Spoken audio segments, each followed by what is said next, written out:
नमस्ते। कभी सोचा है हमारी ये जो पृथ्वी है ये इतनी स्पेशल क्यों है? आज ना हम उन्हीं ताकतों के बारे में जानेंगे जो इसे जिंदा रखती हैं। तो चलिए शुरू करते हैं पृथ्वी के मेजर डोमेन्स यानी प्रमुख परिमंडलों की दुनिया का सफर। तो सबसे पहला और सबसे बड़ा सवाल यही उठता है कि भाई इस पूरे यूनिवर्स में इतने सारे ग्रहों के बीच आखिर सिर्फ हमारी पृथ्वी पर ही लाइफ क्यों है? सवाल बहुत गहरा है, पर इसका जवाब वो हमारे आसपास ही है। और जवाब ना जितना लगता है उतना मुश्किल नहीं है, बल्कि बड़ा ही सिंपल है। सारा राज छुपा है सिर्फ 3 बेसिक चीजों में, जो हमारे प्लैनेट पर एक कमाल के बैलेंस में मौजूद हैं। ये 3 चीजें हैं: सॉलिड जमीन जिस पर हम सब खड़े हैं, लिक्विड वाटर यानी पानी जो जिंदगी के लिए अमृत है, और हवा जिसमें हम सांस लेते हैं। सोचिए, इनमें से एक भी चीज मिसिंग होती तो लाइफ का तो सवाल ही नहीं उठता था। तो यही जमीन, पानी और हवा, ये तीनों मिलकर बनाते हैं पृथ्वी के 4 मेन डोमेन्स या कह लीजिए परिमंडल। और ये कोई अलग अलग हिस्से नहीं है, नहीं, ये सब एक दूसरे से बहुत गहराई से जुड़े हुए हैं और इन्हीं के तालमेल से जिंदगी का संगीत बजता है। तो चलिए अपना ये सफर शुरू करते हैं पहले डोमेन से, स्थल मंडल, मतलब हमारी सॉलिड जमीन जिस पर हम सब रहते हैं। तो ये स्थल मंडल आखिर है क्या? देखिए, बहुत सिंपल है। ये वो जमीन है जिस पर हम अभी खड़े हैं या जिस पर हमारा घर है। और ये सिर्फ चट्टाने नहीं हैं, इसमें मिट्टी की वो पतली सी लेकिन बहुत जरूरी परत भी शामिल है जिससे हमें खाना मिलता है। और ये जो सॉलिड जमीन है ना, इसके भी कई अलग अलग चेहरे हैं। कहीं आपको आसमान छूते पहाड़ दिखेंगे, तो कहीं दूर दूर तक फैले हुए पठार, और कहीं बड़े बड़े मैदान। ये सब और हमारे सारे कॉन्टिनेंट्स यानी महाद्वीप इसी स्थल मंडल का हिस्सा हैं। आपको पता है, धरती की सारी जमीन एक जैसी नहीं है। एक तरफ है एशिया, दुनिया का सबसे बड़ा महाद्वीप, और दूसरी तरफ है ऑस्ट्रेलिया, सबसे छोटा। बस इसी से अंदाजा लगा लीजिए कि हमारा स्थल मंडल कितना बड़ा और कितना डाइवर्स है। और बात जब ऊंचाई की हो तो भाई स्थल मंडल तो कमाल ही कर देता है। दुनिया की जो सबसे ऊंची चोटी है माउंट एवरेस्ट, वो समुद्र तल से 8,848 मीटर ऊंची है। जरा सोच कर देखिए, ये हमारे प्लैनेट की पावर का कितना जबरदस्त सबूत है। अच्छा, तो जमीन की बात तो हो गई, अब चलते हैं पानी की दुनिया में। बात करते हैं पृथ्वी के दूसरे जरूरी डोमेन की, जलमंडल। हम सब अपनी पृथ्वी को ब्लू प्लैनेट या नीला ग्रह कहते हैं ना। ये चार्ट बताता है कि ऐसा क्यों है।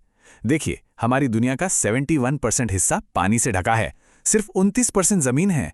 मतलब देखा जाए तो हम एक पानी वाले ग्रह पर ही रहते हैं। और हाँ, जलमंडल का मतलब सिर्फ समंदर या नदियां नहीं हैं, इसमें पानी की हर फॉर्म शामिल है। बड़े बड़े महासागर, नदियां, झीलें, और तो और पहाड़ों पर जमी हुई बर्फ यानी ग्लेशियर्स भी इसी का हिस्सा हैं। बड़ी मजेदार बात है, जैसे स्थल मंडल पर दुनिया का सबसे ऊंचा पॉइंट है, वैसे ही जल मंडल में दुनिया का सबसे गहरा पॉइंट भी है। पैसिफिक ओशन में मैरियाना ट्रेंच, ये इतनी गहरी है कि अगर माउंट एवरेस्ट को उठाकर इसमें डाल दें तो भी उसकी चोटी पानी के 1 किलोमीटर नीचे होगी। कमाल है ना।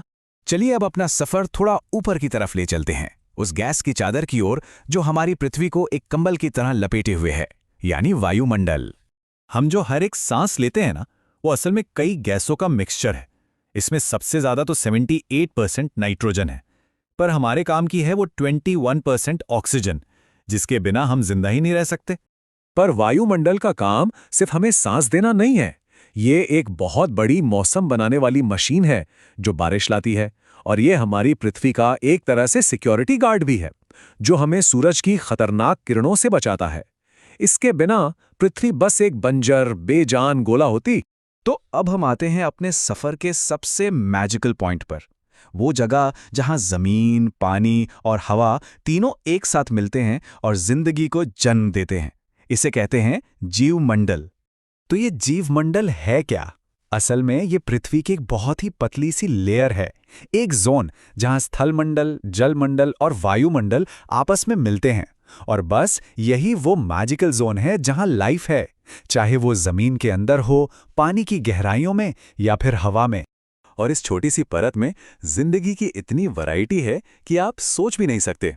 छोटे छोटे बैक्टीरिया से लेकर बड़े बड़े पेड़ और जानवरों तक सब यही हैं। और हाँ, हम इंसान भी इसी जिंदा दिल दुनिया का एक हिस्सा हैं। तो ठीक है, अब हमने इन चारों डोमेन्स को एक एक करके समझ लिया है, पर अब आती है सबसे ज़रूरी बात, ये जानना कि ये सब एक बहुत ही नाजुक बैलेंस में एक दूसरे से जुड़े हुए हैं। ये याद रखना बहुत ज़रूरी है कि इन्हें हम अलग अलग नहीं देख सकते। ये एक मशीन के पुर्जों की तरह है। अगर एक गियर में भी कोई गड़बड़ होती है तो वो पूरी मशीन पर असर डालती है ना? बस वैसा ही है। एक में छोटा सा भी बदलाव दूसरों को हिला देता है। चलिए एक सिंपल सा एग्जाम्पल लेते हैं। मान लीजिए जंगल काटे जाते हैं। ये क्या हुआ? स्थल मंडल में बदलाव। अब इससे क्या होगा? मिट्टी का कटाव बढ़ेगा, फिर इसका असर बारिश पर पड़ेगा, मतलब वायुमंडल और जलमंडल पर असर हुआ, और आखिर में इसका नुकसान किसे होगा? पूरे जीवमंडल को, यानी हर एक जिंदा चीज को। तो चलिए एक फटाफट रिकैप करते हैं जो हमने आज सीखा। सबसे बड़ा कॉन्टिनेंट एशिया, सबसे ऊंची चोटी माउंट एवरेस्ट। पृथ्वी को ब्लू प्लैनेट क्यों कहते हैं? क्योंकि 71% पानी है। और वो मैजिकल जोन ऑफ लाइफ जीवमंडल। सिंपल। और ये सारी बातें हमें आखिर में एक बहुत ही जरूरी सवाल पर लाकर खड़ा कर देती हैं। जब हमें पता है कि पृथ्वी के ये सारे सिस्टम एक दूसरे पर इतने डिपेंडेंट हैं, तो इस नाजुक बैलेंस को बनाए रखने में हमारा क्या रोल हो सकता है? ये एक ऐसा सवाल है जिस पर हम सबको सोचना चाहिए।